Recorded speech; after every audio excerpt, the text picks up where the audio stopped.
Welcome to documenting chest pain in ESO. Let's get started.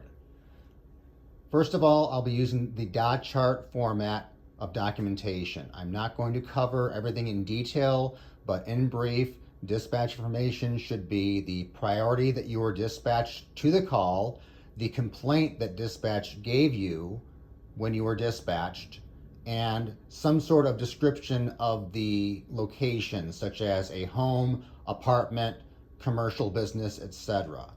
Arrival information should include a description of where you find the patient, what position the patient was in, who was present with the patient when you arrived, and if they were providing any visible care for the patient. Complaint will be literally what the patient tells you they think is wrong when you ask them, "What's going on today?" Now we can get into our history questions. When did the pain or the episode begin? Sometimes patients are reluctant to call it pain. They will say it's a heaviness or a discomfort or a pressure. Whatever they want to call it, when did it begin? What were you doing when it began? Were you exercising? Were you walking your dog? Were you sleeping and you woke up? Has the patient taken any medication prior, such as aspirin, nitro, or especially erectile dysfunction or pulmonary hypertension medications? Are they under the care of a cardiologist, and if so, who? When was their last hospitalization? And health history. Any history of alcohol use, smoking, high cholesterol, or family history of heart disease. Assessment questions. Where is the pain or discomfort or pressure exactly? Put a finger on it. What is the quality of the pain? Sharp, stabbing, pressure, etc. And put a number on it. Without a number, we're not going to know if the treatment that we're performing is improving the patient's situation or not. So after any treatment of the patient, we should always reevaluate their pain level. Does the pain go anywhere else? Radiation. Does anything you do make it better or worse? Does the pain go away or lessen if they lay down, if they sit up, if they push on the area? And any other symptoms such as shortness of breath, nausea, vomiting, weakness, fatigue, or diaphoresis. 12 leads are extremely important. We should strive to get a 12 lead on the patient within 2 minutes of arriving at their side. Always identify the base rhythm and any ST segment elevation seen. Reciprocal changes may be present, but are unlikely to be seen in the configuration of the 12 lead that we typically put on the patient. Now, if you are doing a 12 lead on the scene, you only have a 70% likelihood of spotting a STEMI if it is developing. But if you repeat a 12 lead just prior to transport, that bumps it to a 90% likelihood of identifying a STEMI. A 12 lead done on arrival at the hospital is going to give you a 100% likelihood of identifying a STEMI if it is developing.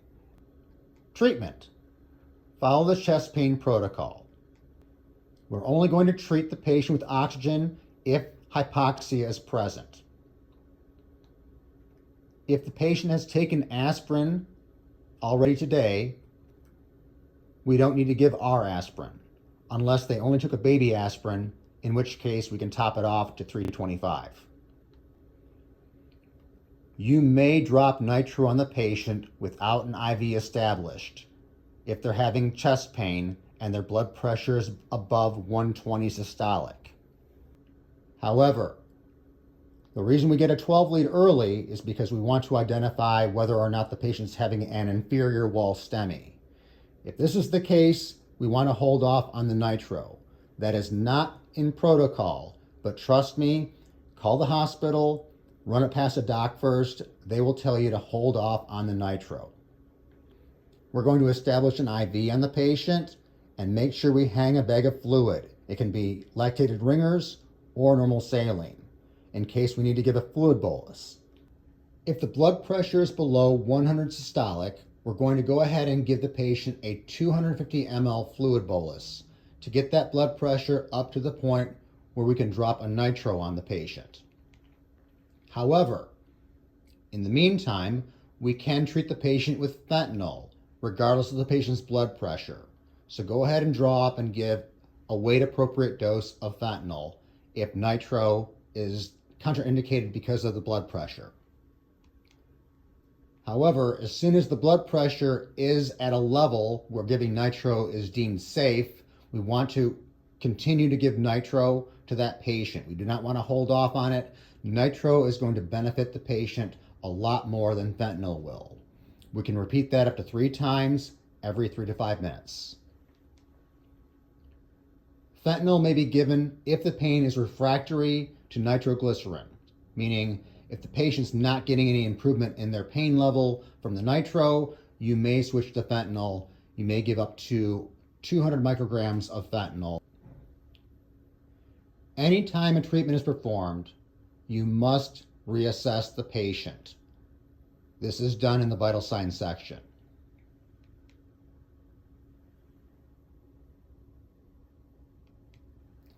There are 3 fields in vital signs: general, scoring, and ECG.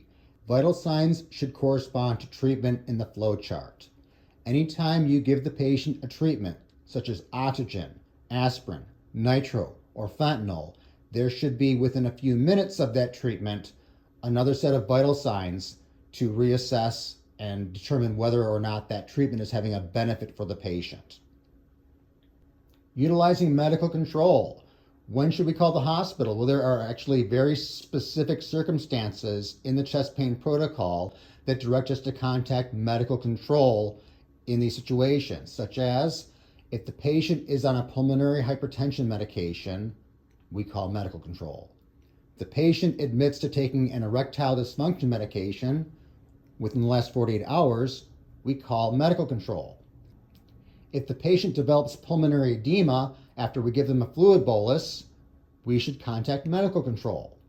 And if pain is refractory to both nitro and fentanyl, guess what? We'll call medical control. There's actually a 5th occasion that I recommend that's not in the protocol, and that's if an inferior wall STEMI is identified. You definitely want to call medical control and run it past them before you deliver nitro to that patient. When it comes to transporting a patient to the hospital, using lights and sirens or not using lights and sirens, we want to refer to the patient prioritization protocol. In this circumstance, Priority 1 transports, lights and sirens transports, are only allowed for specific situations where the patient is in an impending, life-threatening situation, such as unstable or deteriorating vital signs, a compromised airway, severe respiratory distress or failure, or, in this case, a STEMI. If the patient does not have a STEMI, then they fall into a Priority 2, which is a no lights and sirens transport. However, if their vital signs begin to deteriorate, that changes things, and that bumps them to a unstable or Priority 1 patient. Make sure that you're utilizing the patient prioritization protocol correctly and not simply making a gut decision to transport Priority 1. We are very fortunate here in Oakland County, Michigan, that we have so many hospitals that can receive cardiac patients. Majority of our hospitals here in Oakland County are PCI capable, which means they can do cardiac intervention. Transport of the chest pain patient. The transport section in the DACHART format creates a dividing line between the treatment and assessment that was done on the scene versus the treatment and assessment that was done while transporting the patient. Further reassessment and treatment may be charted in the transport section if it's done on the way to the hospital. In general, we should respect the patient's wishes when it comes to their desired destination. However, there are times that patients want to go to a more distant hospital, and you'll have to bypass a closer, more appropriate hospital. If this happens, you should call that closest hospital and consult with medical control to get permission to bypass them. Chart the transport priority. In the flow chart, you should document that a STEMI alert was delivered to the hospital and whether or not that notification was done via phone or e-bridge. Lastly, we're going to make sure that we document that the patient was handed off with a report, and we're going to identify the physician that took that report. One last thing. When you document in the destination section in the incident tab, under hospital designation, be sure to select the cardiac STEMI PCI capable hospital. If you select hospital general for the hospital designation instead of cardiac STEMI PCI capable, then it may appear at the state of Michigan level that you took the patient to the wrong facility. We don't want those red flags waved in the state's face, so please select the appropriate hospital designation for your patient category. Stroke patients go to stroke hospitals, trauma patients go to trauma hospitals. So here's what it looks like when it's all put together into a full narrative. I'm not going to read this to you. You are welcome to pause the video and read it at your own leisure. I hope this training video had a lot of helpful information in it that's going to benefit your documentation. Thanks for watching.